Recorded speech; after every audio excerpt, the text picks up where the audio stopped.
झूठ हमारे दिमागों में बैठा दिए जाते हैं। जैसे आप सब ने यह कथा पढ़ी होगी कि एकलव्य का अंगूठा कटवा लिया द्रोणाचार्य ने, पढ़ा है ना आप सब ने? पर ये बताइए कितनों ने महाभारत में स्वयं पढ़ा है?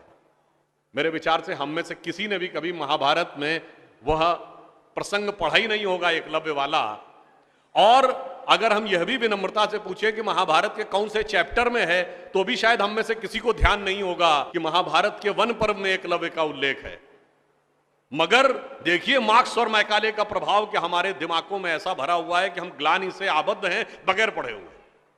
अब मैं आपसे कहूंगा, जाइएगा, जाकर पढ़िएगा। अवेलेबल हो तो इंटरनेट पे जाके सर्च कर लीजिएगा, ना हो तो जो महाभारत सीरियल आया था उसका एपिसोड जाके यूट्यूब पे देख लीजिएगा।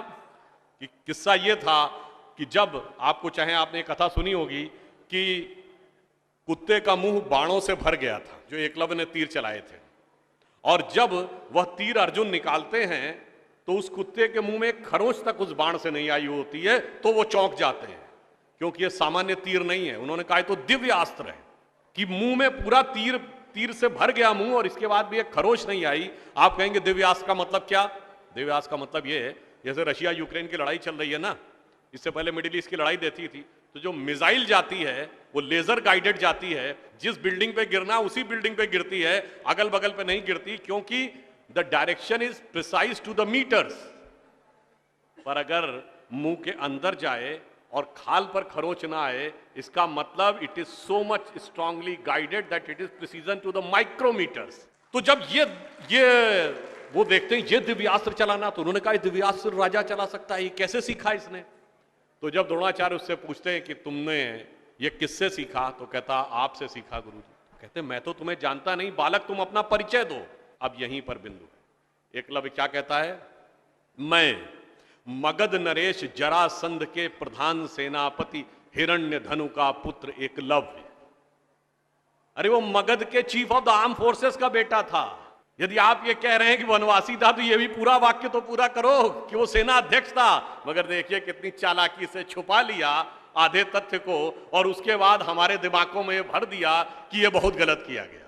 बताइए, हमारे हिंदू धर्म के दो महाकाव्य, रामायण और महाभारत, दोनों का रचयिता कौन? रामायण का रचयिता महर्षि वाल्मीकि, जो संस्कृत के आदि कवि माने जाते हैं।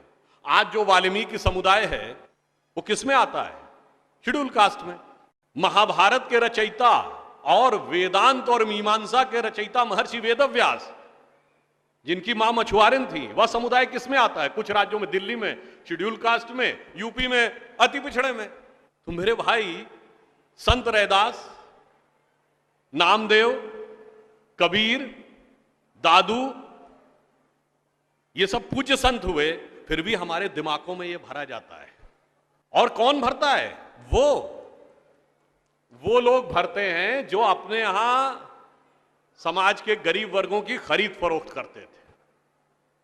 और आपको ये भी बात बता दूं, जब हम कभी अपने यहां कहते हैं फॉरेन ट्रेवलर्स ने दिखाओ क्या लिखा है, तो मैं ये बात आपसे कहता हूं, इसको भी जाके चेक कर लीजिएगा।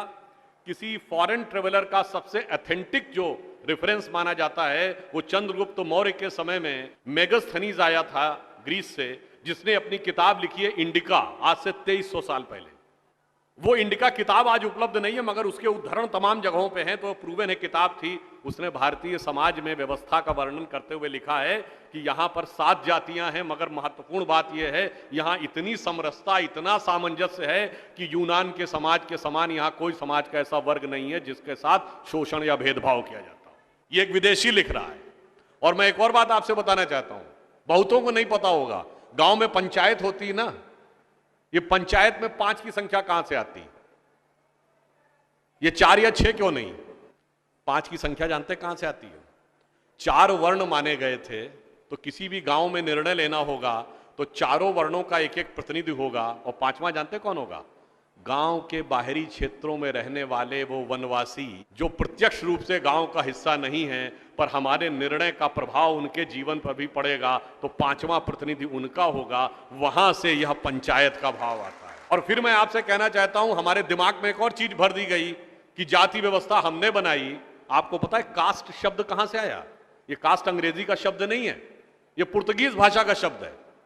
और 1931 में जो अंतिम जनगणना जाति के आधार पर, उसमें 4114 जातियां हैं हिंदू समाज में, जिसमें अब 6000 बताई जाती हैं। मैं चैलेंज करके पूछता हूं, कोई दिखाओ तो किसी धर्म ग्रंथ में 6000 जातियां लिखी हो, और जहां लिखी उसमें इससे ऊंचे ये, इनके नीचे ये ऊंचा ये नीचा, कौन से धर्म ग्रंथ में लिखा है? ये माली ऊंचे की तेली ऊंचे, सुनार ऊंचे कि लोहार ऊंचे, कहां लिखा है? जानते हैं कहां लिखा है? एक British census commissioner Herbert Risley द्वारा किए गए सेंसस में हिंदू समाज को जातियों में विभाजित करके ऊपर से नीचे तक लिखा गया, और फिर वो हमारे ऊपर अध्यारोपित कर दिया गया है। हमारे दिमागों में कैसी कैसी बातें भरी जाती हैं।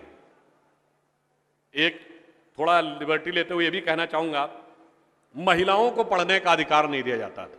अब ये बताइए, हमारे यहां दिल्ली में लोगों को ध्यान नहीं होता है, आप लोगों ने मैत्री कॉलेज और गार्गी कॉलेज है ना, ये मैत्री और गार्गी कौन थी? ये वैदिक काल की 20-22 विदुषी स्त्रियों में से एक हैं। गार्गी ने ऋषि याज्ञवल्क्य के साथ शास्त्रार्थ किया। फिर मैं चैलेंज करके कहता हूं, दुनिया में कोई दूसरा धर्म संस्कृति बताइए जहां धर्म पे टिप्पणी करने का अधिकार किसी महिला को हो और किसी धर्म के ज्ञाता के साथ शास्त्रार्थ करने का अधिकार। फिर हमको समझाया जाता है कि हमारे यहां बराबरी नहीं थी। अरे आप सबको याद हो, सबसे प्रख्यात शास्त्रार्थ कौन सा है? आचार्य मंडन मिश्र और आदि शंकराचार्य के बीच में। दोनों के बीच में जो शास्त्रार्थ हुआ, उसका जज कौन था? आचार्य मंडन मिश्र की पत्नी उभय भारती। फिर मैं चैलेंज करके पूछता हूं, पहले दुनिया कोई धर्म बताइए जहां टिप्पणी करने का अधिकार स्त्रियों को हो और जज बनने का अधिकार हो डिस्कशन में। उसके बाद हमसे कहते हैं कि साहब बराबरी नहीं थी। इसलिए मैं कहना चाहता हूं कि हमारे यहां तो समाज में जिस प्रकार से एकाकार करके सबको साथ में लिया जाता था, बराबरी का तो आलम यह था, बराबरी नहीं थी, यह सच है। हमारे यहां बराबरी नहीं थी, हमारे यहां मातृशक्ति को पहले रखा जाता था। इसीलिए हम क्या बोलते हैं? सीताराम, सीता पहले राम बाद में। लक्ष्मी नारायण, लक्ष्मी पहले नारायण बाद में। गौरी शंकर, गौरी पहले शंकर बाद में। राधे कृष्ण, राधा पहले कृष्ण बाद में। माता पिता, माता पहले पिता बाद में। और इसीलिए हमारे जितने भी प्रतीक हैं, भारत भी माता है, धरती भी माता है, प्रकृति भी माता है, गीता भी माता है, गंगा भी माता है, गाय भी माता है, गायत्री भी माता है।